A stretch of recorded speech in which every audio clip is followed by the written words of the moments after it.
नमस्कार मित्रों, मैं व्यास नेहा आप सभी का स्वागत करती हूँ हमारे YouTube चैनल पर। आज का वीडियो है भारत के महान नेता सरदार वल्लभ भाई पटेल के बारे में। तो चलो वीडियो शुरू करते हैं।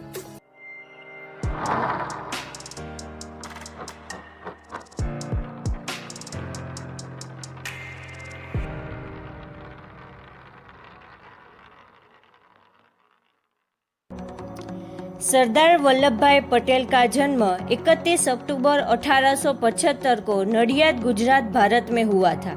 सरदार पटेल का जन्म लेवा पाटीदार जाति के एक समृद्ध जमींदार परिवार में हुआ था।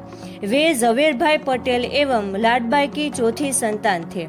सोमभाई, नरसिंहभाई और विठलदास झवेरभाई पटेल उनके अग्रज थे। पारंपरिक हिंदू माहौल में पले बढ़े पटेल ने करमसद में प्राथमिक विद्यालय और पेटलाद स्थित उच्च विद्यालय में शिक्षा प्राप्त की, लेकिन उन्होंने अधिकांश ज्ञान स्वाध्याय में अर्जित किया।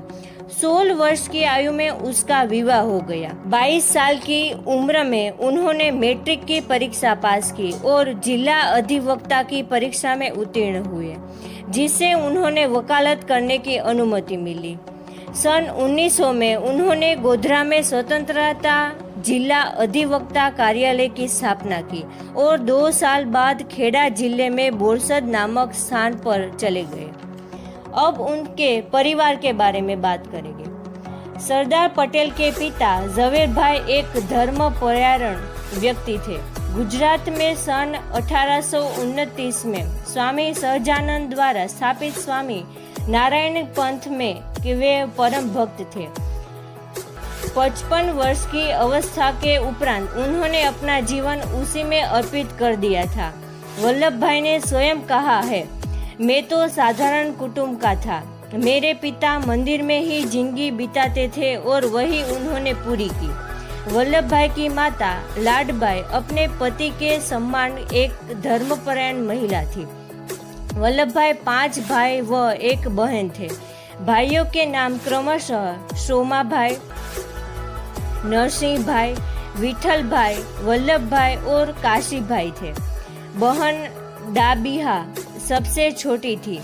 इनमें विठल भाई और वल्लभ भाई ने राष्ट्रीय आंदोलन में भाग लेकर इतिहास में महत्वपूर्ण स्थान ग्रहण किया। माता पिता के गुण संयम, साहस, सहिष्णुता, देश प्रेम का प्रभाव वल्लभ भाई के चरित्र पर स्पष्ट था। अब हम उनके राजनीतिक दर्शन के बारे में बात करेंगे। पटेल क्रांतिकारी नहीं थे। 1928 से 1931 के बीच इंडियन नेशनल कांग्रेस के उद्देश्यों पर हो रही महत्वपूर्ण बहस में पटेल का विचार था गांधी और मोतीलाल नेहरू के समान, लेकिन जवाहरलाल नेहरू और सुभाष चंद्र बोस के विपरीत, कि भारत राष्ट्रीय कांग्रेस का लक्ष्य स्वाधीनता नहीं बल्कि ब्रिटिश राष्ट्रकुल के भीतर अधिराज्य का दर्जा प्राप्त करने का होना चाहिए। जवाहरलाल नेहरू के विपरीत, जो स्वतंत्रता के लिए संघर्ष में हिंसा की अनदेखी करने के पक्ष में थे। पटेल नैतिक नहीं, व्यावहारिक आधार पर सशस्त्र आंदोलन को नकारते थे। पटेल का मानना था कि यह विफल रहेगा और इसका जबरदस्त दमन होगा। गांधी की भांति पटेल भी भविष्य में ब्रिटिश राष्ट्रकुल में स्वतंत्र भारत की भागीदारी में लाभ देखते थे, बशर्ते भारत को एक बराबरी के सदस्य के रूप में शामिल किया जाए। वह भारत में आत्मनिर्भरता और आत्मविश्वास कायम करने पर जोर देते थे, लेकिन गांधी के विपरीत वह हिंदू मुस्लिम एकता को स्वतंत्रता की पूर्व शर्त नहीं मानते थे। अब हम बात करेंगे भारत के एकीकरण में पटेल की भूमिका क्या रही। 5 जुलाई 1947 को सरदार पटेल ने रियासतों के प्रतिनिधि को स्पष्ट करते हुए कहा कि रियासतों को 3 विषयों सुरक्षा, विदेश तथा संचार व्यवस्था के आधार पर भारतीय संघ में शामिल किया जाए।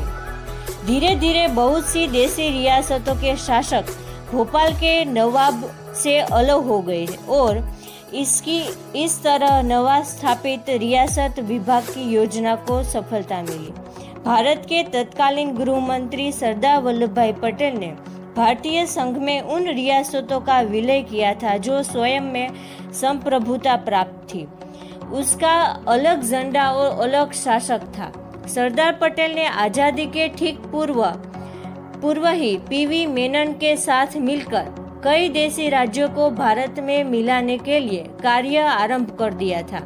पटेल और मेनन ने देशी राजाओं को बहुत समझाया कि उन्होंने स्वायत्तता देना संभव नहीं होगा। इसके परिणाम स्वरूप तीनों को छोड़कर शेष सभी रजवाड़ों स्वेच्छा से भारत में विलय का प्रस्ताव स्वीकार कर दिया। 15 अगस्त 1947 तक हैदराबाद, कश्मीर और जूनागढ़ को छोड़कर शेष भारतीय रियासतें भारत संघ में सम्मिलित हो गई। जूनागढ़ के नवाब के विरुद्ध जब बहुत विरोध हुआ तो वह भागकर पाकिस्तान चला गया और जूनागढ़ भी भारत में मिल गया। जब हैदराबाद के निजाम ने भारत में विजय का प्रस्ताव अस्वीकार कर दिया तो सरदार पटेल ने वहां सेना भेजकर निजाम को आत्मसमर्पण करा लिया। सरदार पटेल को लौह पुरुष भी कहा जाता है, पर क्यों? गृह मंत्री बनने के बाद भारतीय रियासतों के विलय की जिम्मेदारी उनको ही सौंपी गई। उन्होंने अपने दायित्वों का निर्वहन करते हुए 600 छोटी बड़ी रियासतों का भारत में विलय कराया। देशी रियासतों का विलय स्वतंत्र भारत की पहली उपलब्धि थी और निर्विवाद रूप से पटेल का इनमें विशेष योगदान था। नीतिगत दृढ़ता के लिए राष्ट्रपिता ने उन्हें सरदार और लौह पुरुष की उपाधि दी।